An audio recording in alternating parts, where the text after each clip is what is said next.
যে মন্দিরের দেয়ালে পোড়ামাটির কাজ করা রয়েছে, পোড়ামাটির ফলক দ্বারা মন্দিরের যে পৌরাণিক কাহিনী ও চিত্রগুলো ফুটিয়ে তোলা হয়েছে। এই সেই ঐতিহাসিক ঘাট যেখানে মহারানী হেমন্ত কুমারী দেবী এবং রাজ পরিবারের অন্যান্য সদস্যবৃন্দ এখানে স্নান করতেন।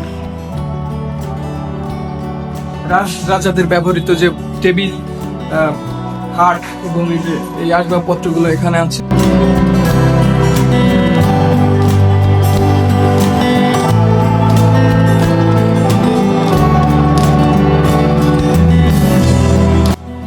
এসব কক্ষেই অপরাধীদেরকে বন্দি করে রাখা হতো।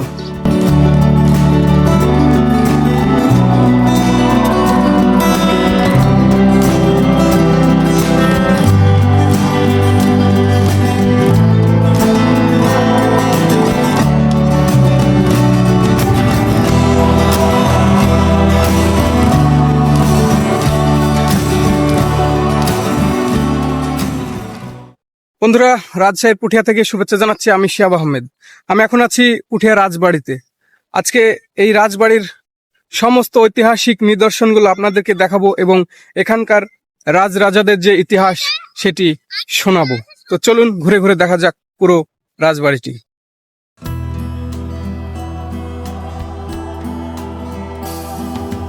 পুঠিয়া রাজবাড়ি বা পাঁচানী জমিদার বাড়ি হচ্ছে মহারানী হেমন্ত কুমারী দেবীর বাসভবন।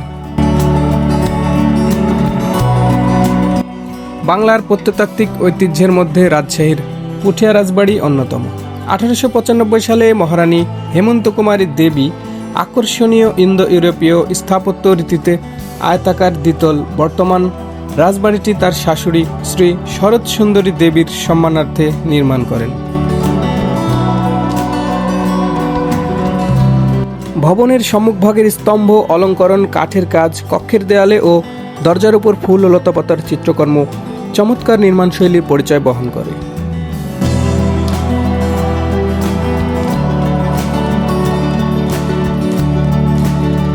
রাজবাড়িটির ছাদ সমতল, ছাদে লোহার বিম, কাঠের বর্গা এবং টালি ব্যবহৃত হয়েছে। নিরাপত্তার জন্য রাজবাড়ির চারপাশে পরিখা খনন করা হয়েছিল। পাঁচানী রাজ পরগনার রাজা ছিলেন পরেশ নারায়ণ আর তার স্ত্রী ছিলেন মহারানী হেমন্ত কুমারী দেবী। রাজার নাম তেমন কেউ না জানলেও দানশীলতা কর্মগুণে মহারানী হেমন্ত কুমারী দেবী ইতিহাসে বিশাল জায়গা দখল করে রয়েছে। প্রজাবৎসল, দয়ালু ও দানশীল রানী হিসেবে মহারানী হেমন্ত কুমারী দেবীর সুনাম আজও রাজশাহী অঞ্চলের মানুষের মুখে মুখে। সপ্তদশ শতকে মোগল আমলে তৎকালীন বাংলার বিভিন্ন রাজ্যের মধ্যে পুঠিয়ার জমিদারি ছিল প্রাচীনতম। কথিত রয়েছে যে জনৈক নীলাম্বর মোগল সম্রাট জাহাঙ্গীরের কাছ থেকে রাজা উপাধি লাভ করার পর সেটি পুঠিয়া রাজবাড়ি রূপে পরিচিতি লাভ করে। এর আগে 1550 সালে বৎসাচার্যের পুত্র পীতাম্বর রাজশাহী পুঠিয়া রাজবংশের গোড়াপত্তন করেন। 1744 সালে জমিদারি ভাগ হয়। সেই ভাগাভাগিতে জমিদারের বড় ছেলে পান সম্পত্তির 5.5 আনা এবং অন্য 3 ছেলে পান 3.5 আনা। 1950 সাল পর্যন্ত জমিদারি প্রথা ছিল। প্রথা বিলুপ্ত হলে পুঠিয়া রাজবাড়ির জমিদারিও বিলুপ্ত হয়। কিন্তু জমিদারি বিলুপ্ত হলেও সে আমলে তাদের নির্মিত প্রাসাদ, মন্দির ও অন্যান্য স্থাপনাগুলো এখনো টিকে রয়েছে।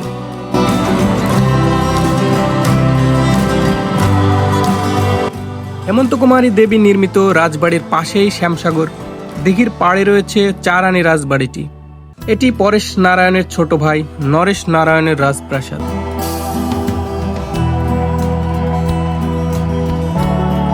স্থানীয়দের তথ্যমতে রাজপ্রথার বিলুপ্তির পর থেকেই চারানী রাজবাড়িটি এক প্রকার পরিত্যক্ত হয়ে পড়ে রয়েছে। তবে এখানে গত কয়েক দশক থেকে পুঠিয়া ইউনিয়ন ভূমি অফিস তাদের কার্যক্রম পরিচালনা করে আসছেন। চারানী রাজবাড়ি বাদে পুঠিয়া রাজ পরগনার বেশিরভাগ অংশ প্রত্নতত্ত্ব অধিদপ্তরের অধীনে রয়েছে। সেগুলো প্রত্নতত্ত্ব অধিদপ্তর রক্ষণাবেক্ষণ করছে, কিন্তু মামলা জটিলতায় চারানী রাজবাড়িটি প্রত্নতত্ত্ব অধিদপ্তরের নিয়ন্ত্রণে আসেনি। ফলে পর্যায়ক্রমে রাজবাড়িটির বেশিরভাগ অংশ আজ ধ্বংস হয়ে গেছে।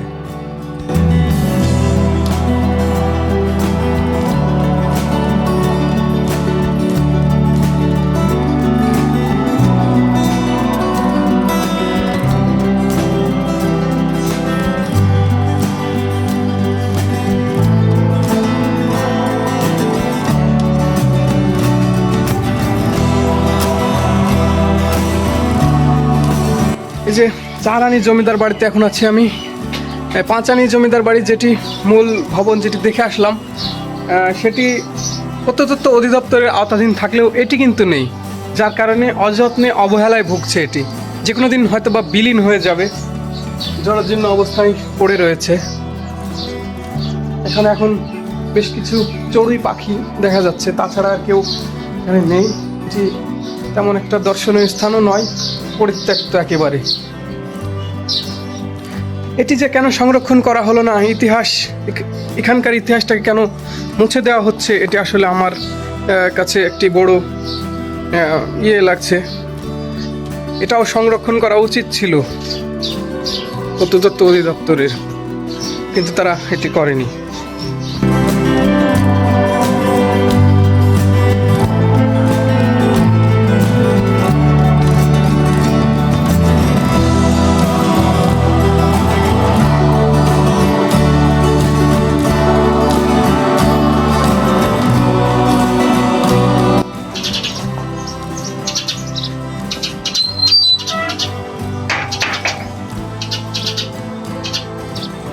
এসব কক্ষেই অপরাধীদেরকে বন্দি করে রাখা হতো। এই যে দেখুন, মানে লোহার দরজাগুলো এখনো কিন্তু এগুলো দেখুন।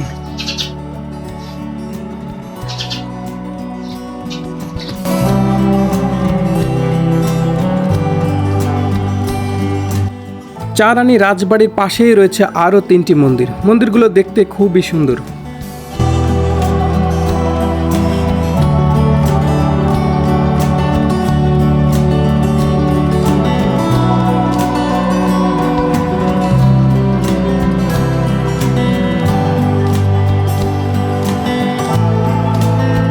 আমি এখন যেখানে দাঁড়িয়ে আছি, এই একই অঙ্গনে পাশাপাশি 3টি মন্দির রয়েছে। এই যে হলুদ বর্ণের যে মন্দিরটি দেখতে পাচ্ছেন, এটি হচ্ছে গোপাল মন্দির, আর এটি ছোট গোবিন্দ মন্দির। আর আমার পিছনে যেটি দেখতে পাচ্ছেন, এটি হচ্ছে বড় আহ্নিক মন্দির।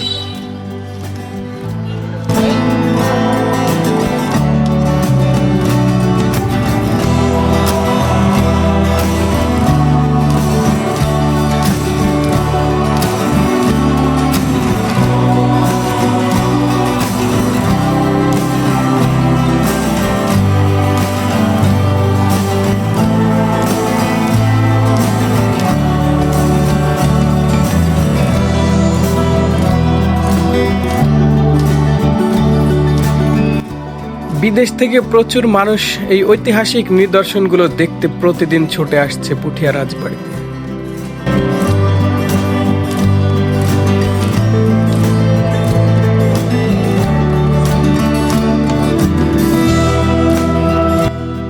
চারানি রাজবাড়ি ও মন্দিরগুলো দেখে আমি আবার চলে এলাম পাঁচানি জমিদার বাড়িতে।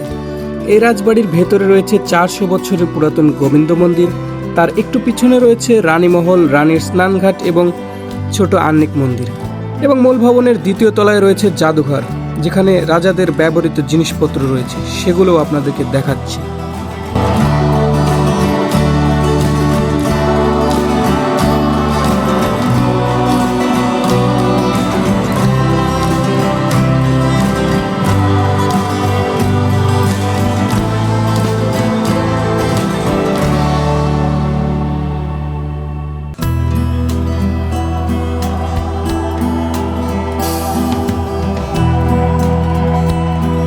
আমি এখন আছি পুঠিয়া রাজবাড়ির বড় গোবিন্দ মন্দিরে। এই যে এটি পুঠিয়া রাজবাড়ির বড় গোবিন্দ মন্দির।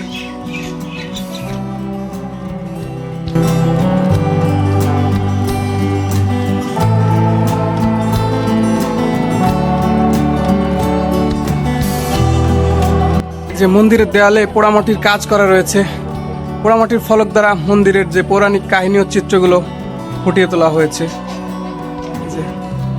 দেখুন, ওই পাশটিতে আরো বেশি ভালো বোঝা যাচ্ছে। পোড়ামাটির ফলক, টেরাকোটার নকশা দিয়ে মন্দিরের দেয়ালে পৌরাণিক কাহিনী ও চিত্রগুলো ফুটিয়ে তোলা হয়েছে। কথিত আছে ভারতের বেনারস থেকে শিল্পী এনে পোড়ামাটির ফলক দিয়ে এই মন্দিরটি নির্মাণ করা হয়।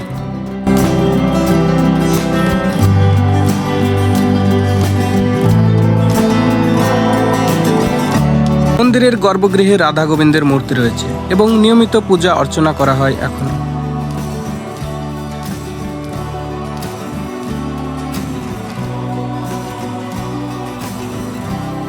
মহল রানীর স্নান করার ঘাট এই দিকটায় দিঘি আছে এবং রানী মহল আছে। চলুন দেখাই।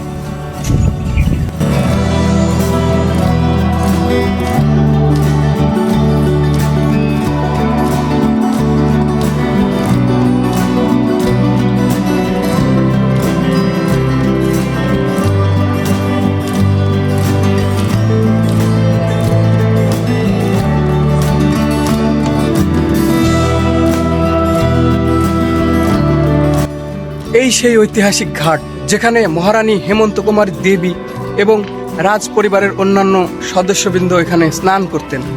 এখানে স্নান করে এই যে ওই দিকটাতে রানী মহল আছে, ওইদিকে চলে যেতেন, সেটাও একটু পরে আপনাদেরকে দেখাচ্ছি। আর পিছনে যে স্থাপনাটি দেখতে পাচ্ছেন এটি আসলে সম্ভবত ছোট আহ্নিক মন্দির। সংযত কারণে এখানে আসলে চিনতে পারছি না, কোনো কিছু লেখা নেই। নেম প্লেট থাকলে অবশ্যই বোঝা যেত, কিন্তু আনফর্চুনেটলি এখানে নেম প্লেটটি নেই। তবে সম্ভবত এটি ছোট আহ্নিক মন্দিরই হবে।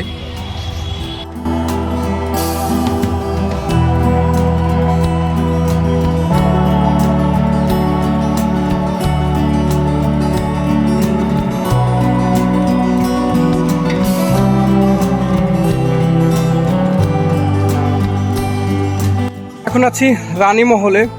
এই যে এটি রানী মহল। ওই পাশটিতে যে মূল ভবনটি দেখতে পাচ্ছেন ওটা আসলে প্রশাসনিক ভবন। আর যে রানী বা রাজ পরিবারের যে মহিলা সদস্যরা থাকে তারা এখানে থাকতো। এই যে এটি রানী মহল পুরোপুরি জরাজীর্ণ হয়ে পড়েছে, অচিরেই এটি ধ্বংস হয়ে যাবে, যদিও প্রত্নতত্ত্ব বিভাগ এটি নিয়ন্ত্রণ করে। এই যে রানী মহল।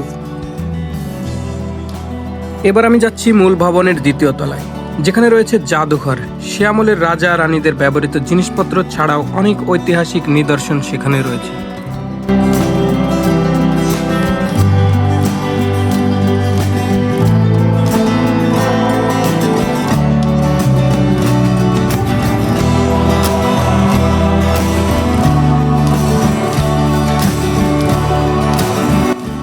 এই যে দ্বিতীয় তলায় ওঠার যে সিঁড়ি, এটি কাঠের তৈরি।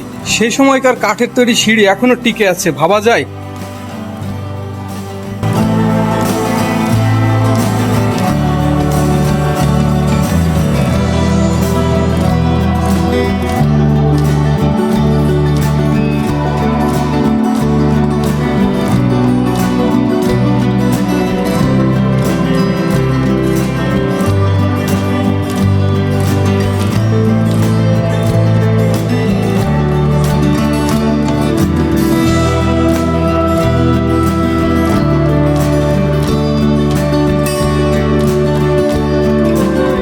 আমি এখন আছি মূল ভবনের দ্বিতীয় তলায়। মূলত দ্বিতীয় তলাটা পুরোটাই জাদুঘর।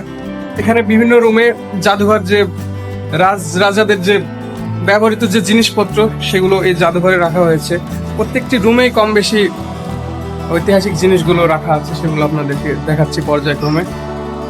এই যে বিভিন্ন ঐতিহাসিক নিদর্শন সমূহ এখানে আছে, নিদর্শনের নাম এবং সময়কাল এখানে লেখা।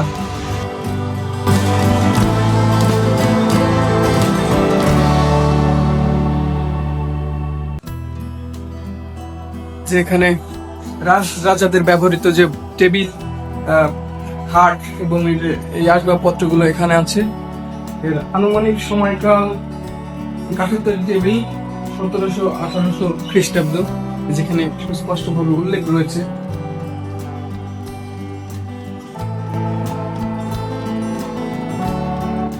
এই যে এই ঘরটিতে পুঠিয়া রাজবাড়ির যতগুলো ঐতিহাসিক নিদর্শন রয়েছে সেগুলোর সমস্ত ছবি এখানে এই জাদুঘরের এই ঘরটিতে রাখা হয়েছে।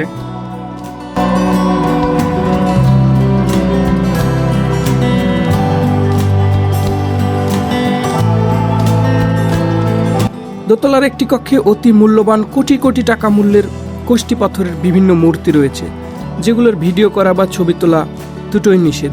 কিন্তু আমি প্রথমে বুঝতে পারিনি, তেমন কেউ বাধাও দেয়নি, তাই ঢুকেই যতটুকু পারা যায় ভিডিও করেছিলাম।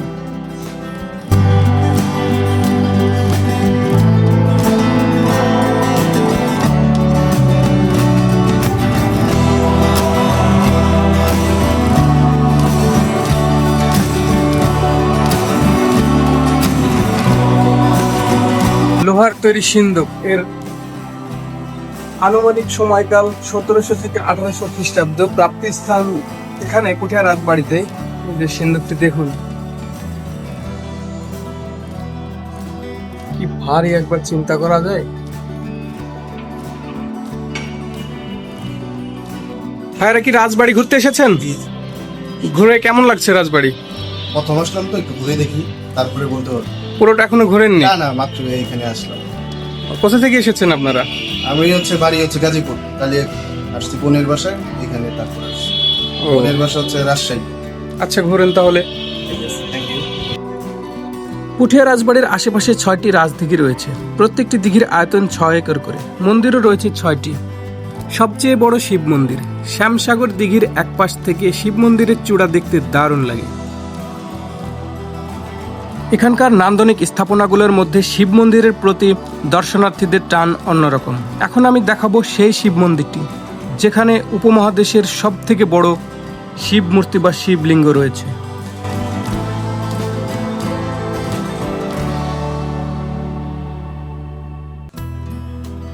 শিব মন্দিরটি উঁচু মঞ্চের উপর নির্মিত।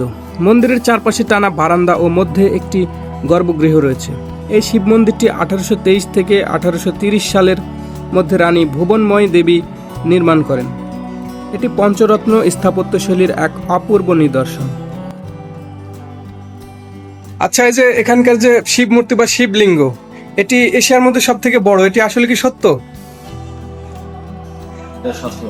এটা সব থেকে বড়। আর এটি কোষ্ঠী পাথরের মূর্তি তো মনে হয়, কোষ্ঠী পাথরের। বন্ধুরা, যে এখানকার যে শিব মূর্তিটি আছে, এটি সাবকন্টিনেন্টসের মধ্যে সব থেকে বড়, পুরো এশিয়ায় এই বড় মূর্তি এটি।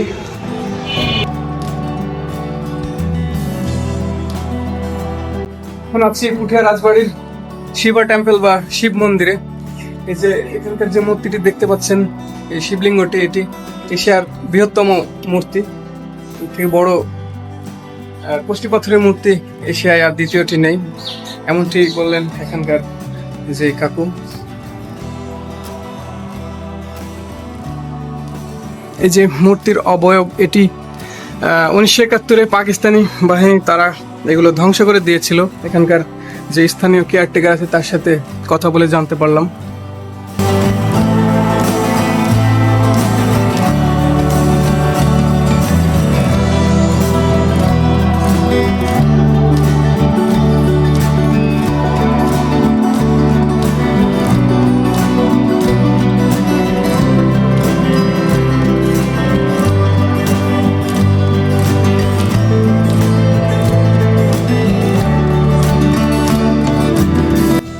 শিব মন্দির সংলগ্ন পাশেই যেটি দেখতে পাচ্ছেন, এটি হচ্ছে জগন্নাথ বা রথ মন্দির।